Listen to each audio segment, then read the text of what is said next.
তীব্র গরম, ঘুটঘুটে অন্ধকারের মধ্যেই মোমবাতি জ্বালিয়ে বেচাকেনার চেষ্টা। এভাবেই ৩ দিন ধরে বিদ্যুৎবিহীন চলছে রাজধানীর কারওয়ান বাজারের কিচেন মার্কেট ও সুপার মার্কেটের অন্তত ১২০০ দোকান। কারণ কোটি কোটি টাকা বিদ্যুৎ বিল বাকি। তবে এজন্য পরস্পরকে দুষছে উত্তর সিটি কর্পোরেশন ও দোকান মালিক সমিতি। ব্যবসায়ীদের দাবি, ঠিকমতো বিল দেওয়া হলেও সিটি কর্পোরেশন তা পরিশোধ করেনি। তাই গত ১ জুন বিদ্যুতের লাইন কেটে দেয় Dhaka power distribution company limited DPDC.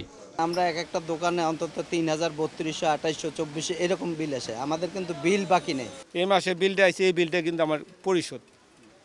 আমার মনে হয়, আমার জানা মতো আমার দোকানে যে আজকে ৮৮৯ থেকে মার্কেটটা দিছে, আমার কাছে মনে হয় 10টা বিলও পাবে না। প্রচণ্ড গরম, কাস্টমার ঢুকে না তেমন একটা। খুচরা না বেচতে পারলে তো আমাদের তেমন একটা হয় না। খুচরা বেচা কেনাটা টোটালি কমে গেছে বিদ্যুৎ না থাকার কারণে। কেন আমরা এই ড্রাইভার নিমু, আমরা কেন অন্ধকারে থাকবো?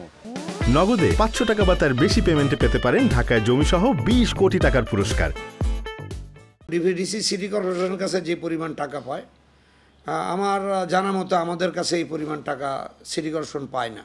আর ডিপিডিসি বলছে ১২ মাস ধরে বিদ্যুৎ বিল দিচ্ছে না সিটি কর্পোরেশন। এখন পর্যন্ত ৩,৯৭,৩৫,৭৩৩ টাকা পাওনা ডিপিডিসি। বিল পরিশোধের জন্য ২ দফায় গত ১৮ এপ্রিল ও ৫ মে সিটি কর্পোরেশনকে চিঠি দেয় ডিপিডিসি।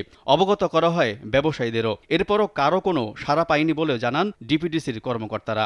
আমার কাছে এখনো পর্যন্ত সিটি কর্পোরেশন থেকে কোনো কেউ যোগাযোগ করে নাই। বিল যদি পেমেন্ট করে একটা অ্যামাউন্ট অথবা দিবে ২-১ দিনের ভিতরে একটা, যদি ওনাদের একটা ইয়ের ভিতরে আসবে, টাকাটা দেওয়ার মধ্যে যদি চলে আসে আমরা লাইন দিয়ে দেব। আমরা লাইন দেওয়ার জন্যই এখানে বসে আছি। তবে ডিএনসিসি কর্মকর্তাদের দাবি, ব্যবসায়ীরা বিল না দেওয়ায় তা পরিশোধ করতে পারছে না সিটি কর্পোরেশন। তারা যেটা মনে করছে যে কন্ডেম ঘোষিত ভবন, তাহলে বিদ্যুৎ বিল কেন দেবে, তাহলে চলে যাক। মার্কেট ওয়াইজ অবশ্যই আমাদের কাছে আপনার ডকুমেন্ট চাইলে আমরা দিতে পারবো যে কোন মার্কেটে কত টাকা কত মাস আমরা বকেয়া আছে, এটা বলা আছে। কারওয়ান বাজার স্থানান্তর নিয়ে ব্যবসায়ী ও ঢাকা উত্তর সিটি কর্পোরেশনের মধ্যে বৈপরীত্য চলছে অনেক দিন ধরেই।